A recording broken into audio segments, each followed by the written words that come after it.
Bienvenue à toutes et à tous dans ce nouveau dossier parlementaire. C'est une honte nationale qui éclate en plein hémicycle. Alors que le froid frappe la France, le sénateur Lawedge met le gouvernement face à ses contradictions. Comment accepter que des enfants dorment encore dans la rue en 2026 ? La réponse du ministre va-t-elle vous convaincre ? Pas sûr. En juillet 2017, le président de la République affirmait sa volonté de ne plus voir personne vivre à la rue. Nous sommes en 2026. Non seulement cette promesse n'a pas été tenue, mais nous avons franchi un seuil inacceptable. Ce sont désormais des enfants qui dorment dehors. Il fait moins 10 à moins 12 degrés dans plusieurs départements. Le froid est là, le vrai. Celui qui ne prévient pas, celui qui tue. Sur le terrain, les associations tiennent au prix de l'épuisement. Elles maraudent la nuit, ouvrent des lieux d'urgence, protègent des familles entières. Elles alertent depuis des semaines, le système saturé, les moyens ne suivent plus. À leur côté, les élus locaux prennent leurs responsabilités.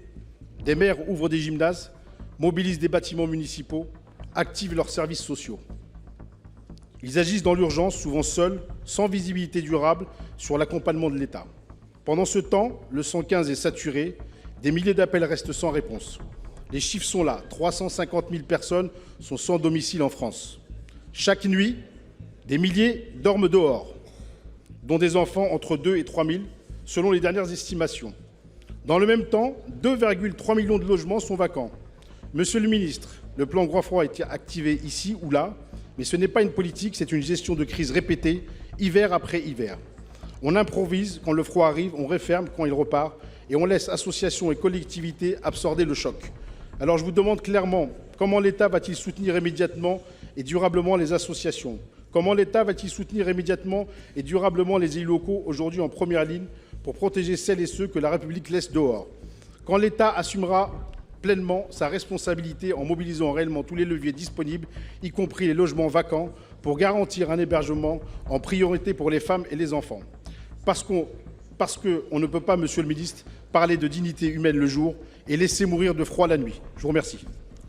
Merci, Monsieur le Président, Mesdames et Messieurs les sénateurs. Merci, Monsieur le Sénateur, de me poser cette question parce qu'elle me donne l'occasion de remercier et de saluer le travail immense de toutes celles et ceux qui permettent d'accompagner la mise à l'abri d'un certain nombre de personnes qui sont aujourd'hui menacées par ce froid terrible, et vous avez raison de le rappeler.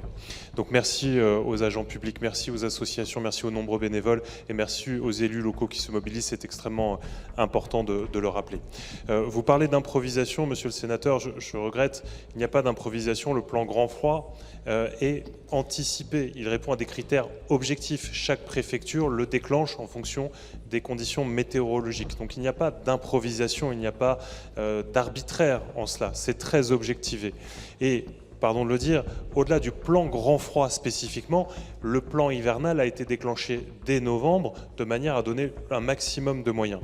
Là, dans le cadre du plan Grand Froid, il est sans précédent, avec plus de 5000 places supplémentaires qui ont été ouvertes dans ces précédents jours pour augmenter les mises à l'abri, augmenter les maraudes, augmenter l'accueil de jour. Tout ça est évidemment fondamental. Est-ce que ça suffit à détourner le regard de celles et ceux qui meurent à la rue? Évidemment que non, évidemment que non. Et c'est pour ça que nous avons proposé dans le budget 2026 110 millions d'euros supplémentaires, des milliers de places potentiellement en plus. Alors, je vous en conjure, si comme moi, vous voulez qu'on sauve des vies, votons le budget. Merci. Et vous, quel est votre regard sur ce dossier ? Partagez-le en commentaire. Merci d'avoir suivi cette vidéo. Abonnez-vous pour ne rien manquer des prochains dossiers parlementaires.